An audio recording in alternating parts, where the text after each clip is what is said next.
Bien, amados hermanos, el tema que vamos a tratar en esta mañana es Jesús ora en Getsemaní.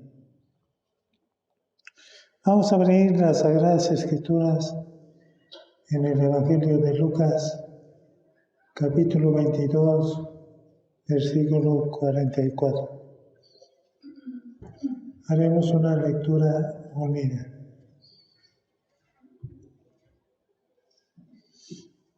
Dice así la palabra de nuestro Dios. Y estando en agonía, oraba más intensamente, y era su sudor como... Tomen asiento. Cuando nuestro Señor terminó de comer la Pascua y celebrar la cena con sus discípulos, salió de la ciudad de Jerusalén, la ciudad a la que Jesús quiso juntar como la gallina protege a sus polluelos bajo sus alas, pero lo rechazó. Entonces, nuestro Señor, muy triste, atravesó el torrente de Cedrón para llegar al monte de los Olivos, y ahí, en la parte baja del monte, entró al huerto de Getsemaní. El huerto de Getsemaní, amados hermanos, era un lugar tranquilo, propicio para orar, que conocía muy bien el Señor Jesús y sus apóstoles.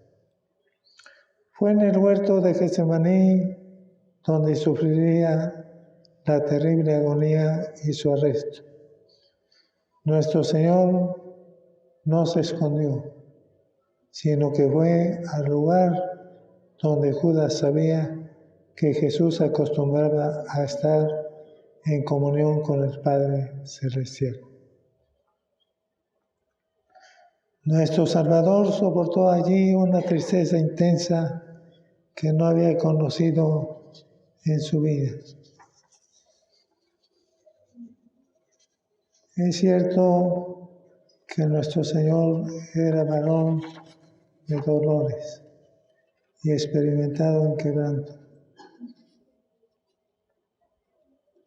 Y sin embargo, creemos que fue el hombre más feliz porque centró su mirada en el gozo puesto delante de él, como dice el autor a los Hebreos, pues su atención no estaba puesta en el sufrimiento, sino en que estaría, como lo está ahora, a la derecha del trono del Padre, intercediendo por nosotros.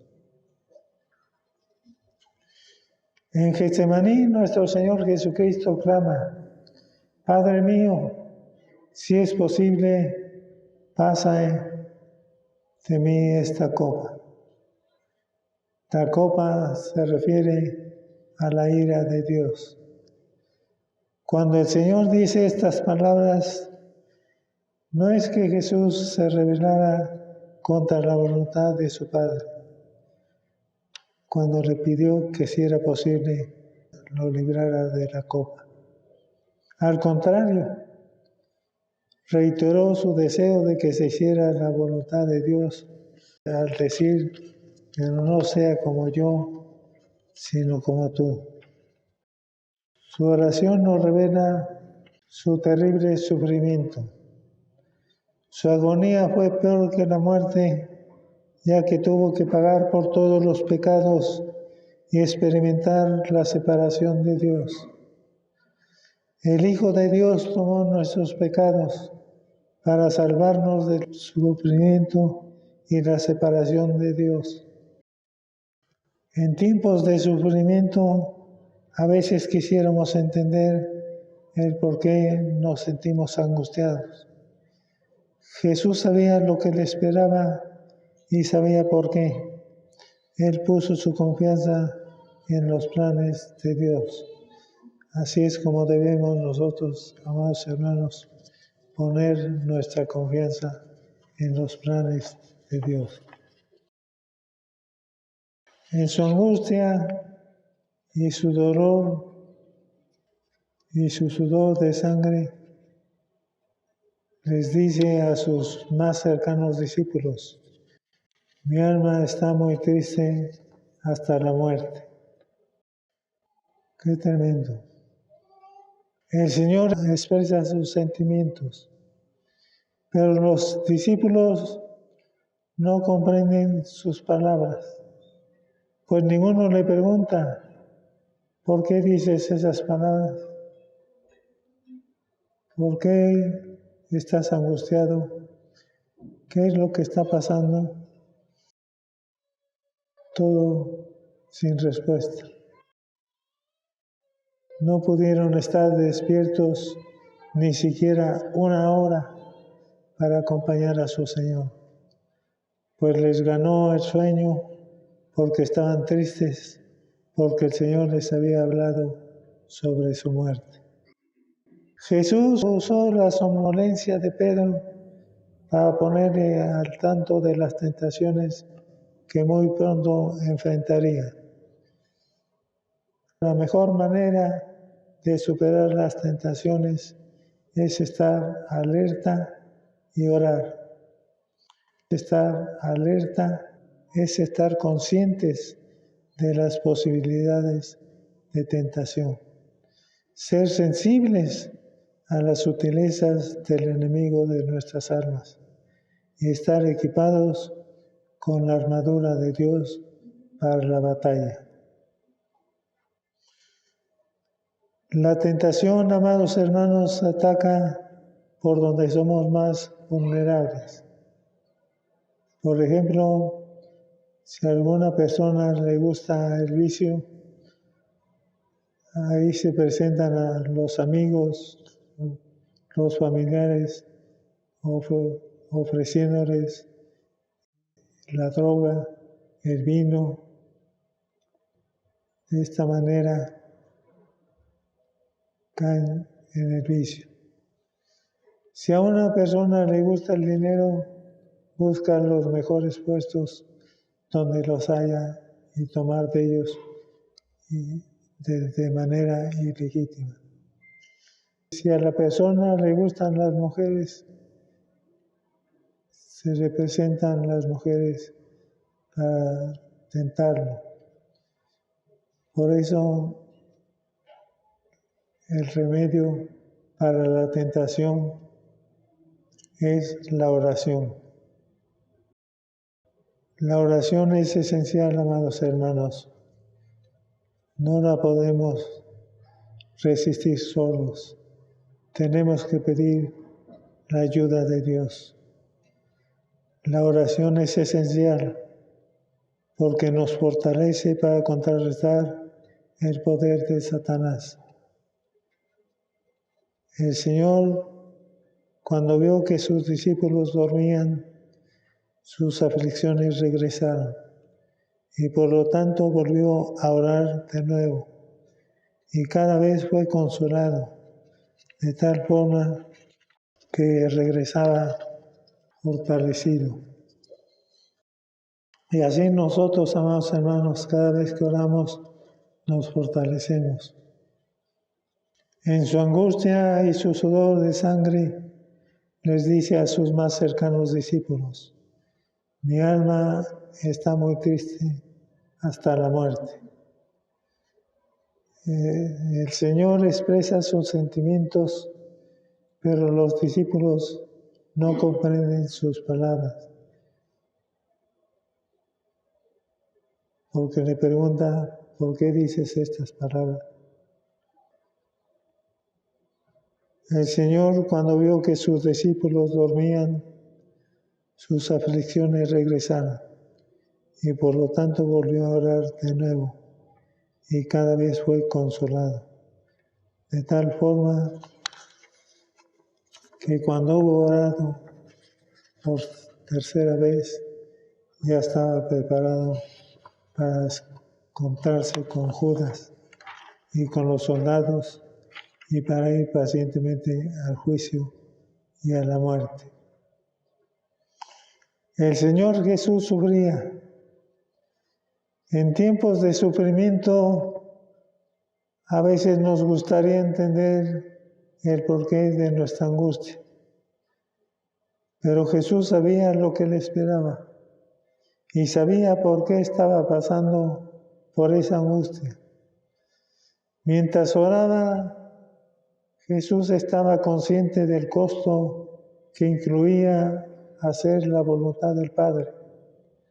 Anticipaba el sufrimiento que experimentaría y no quería sufrir tan horrible experiencia. Él estaba muy triste hasta la muerte. Esta agonía de Getsemaní hirió su alma hasta la muerte. La causa era que nuestro Señor tenía que tomar una copa de la mano del Padre. Era una copa que aturdía su alma y afligía lo íntimo de su corazón.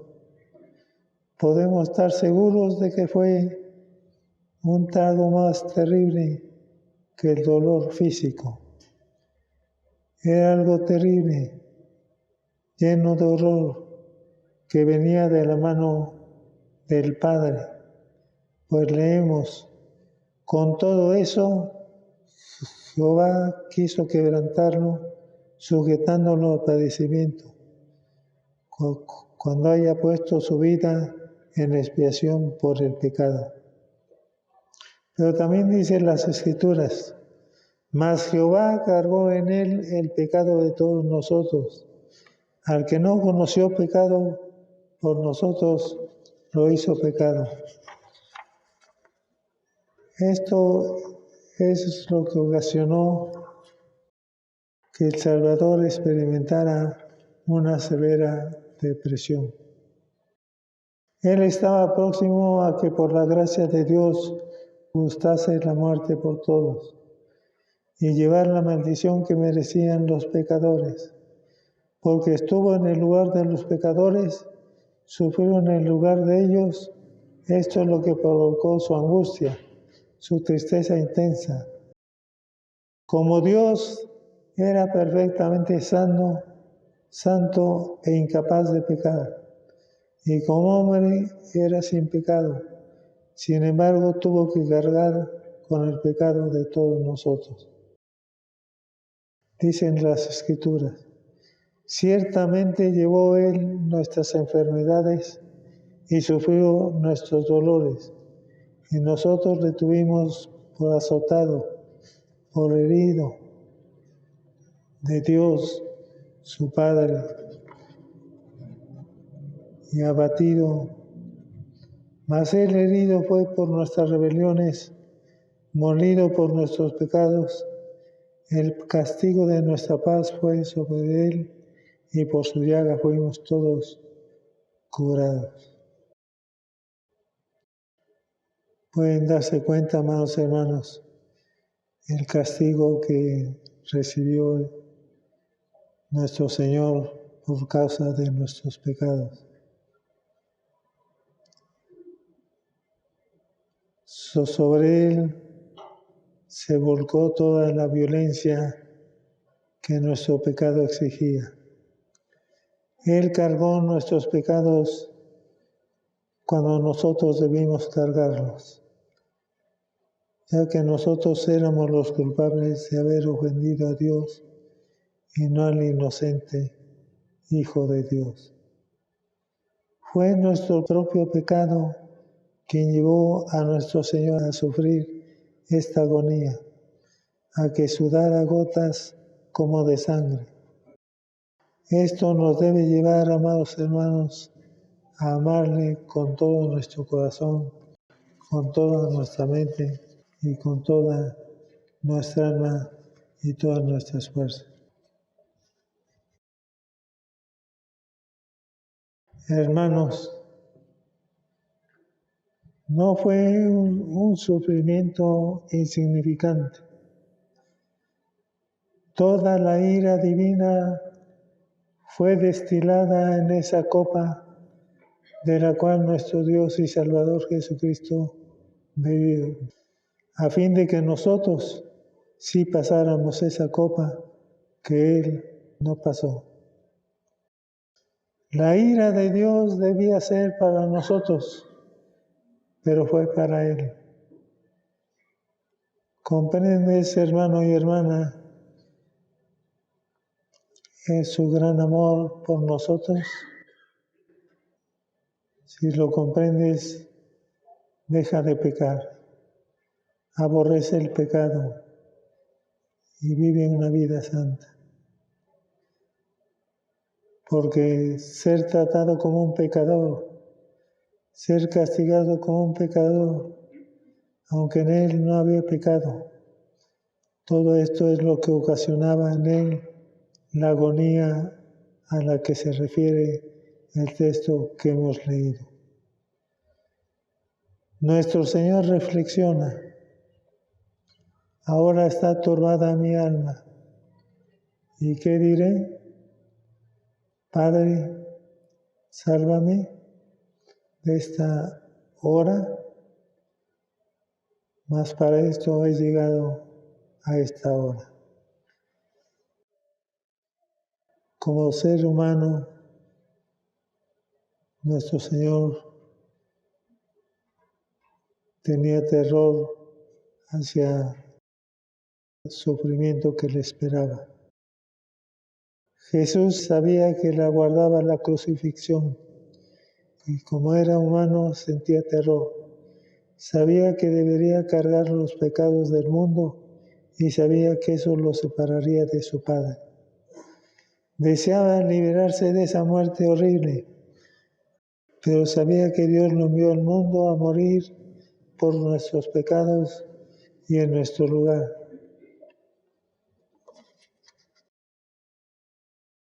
Amados hermanos y hermanas, si alguno de ustedes experimenta su propio Getsemaní y sus pesadas aflicciones, imiten a su Señor recorriendo a la oración, clamando a su Padre y aprendiendo a someterse a su voluntad.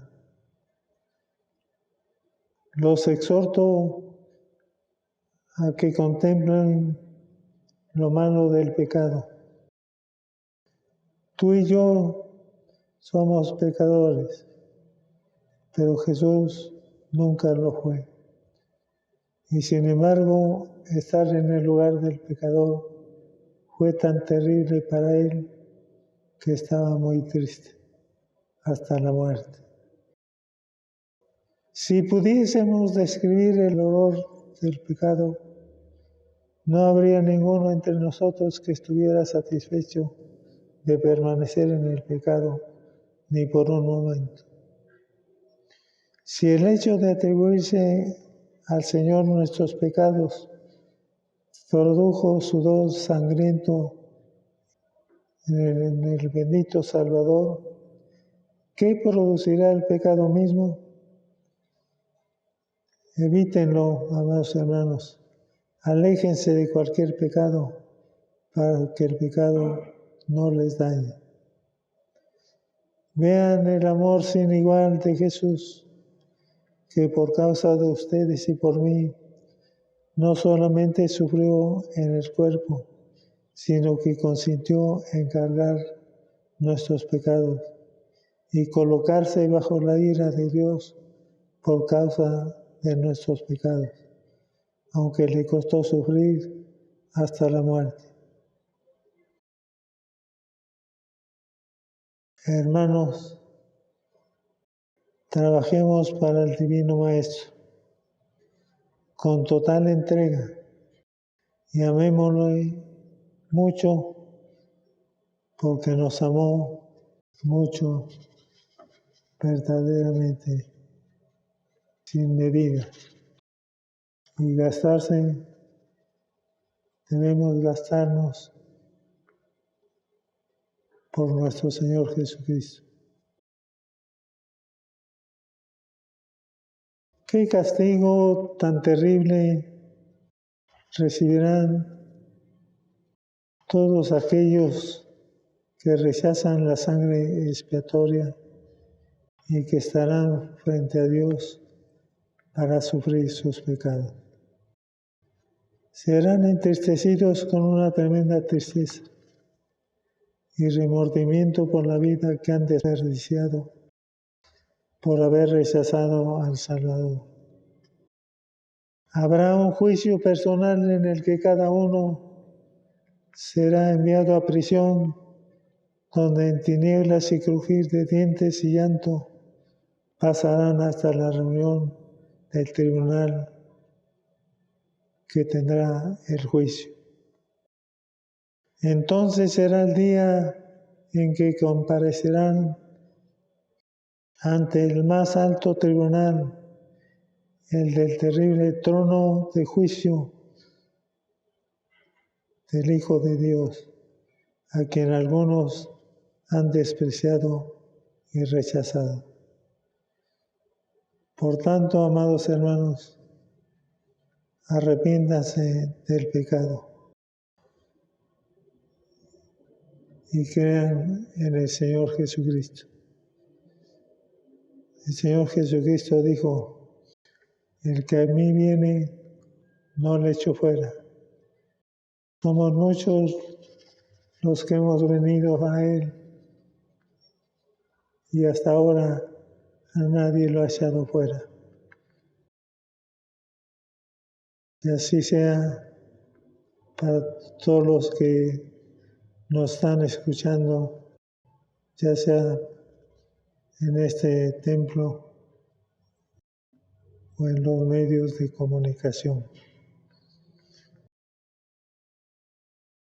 El arrepentimiento debe ser genuino, debe ser veraz.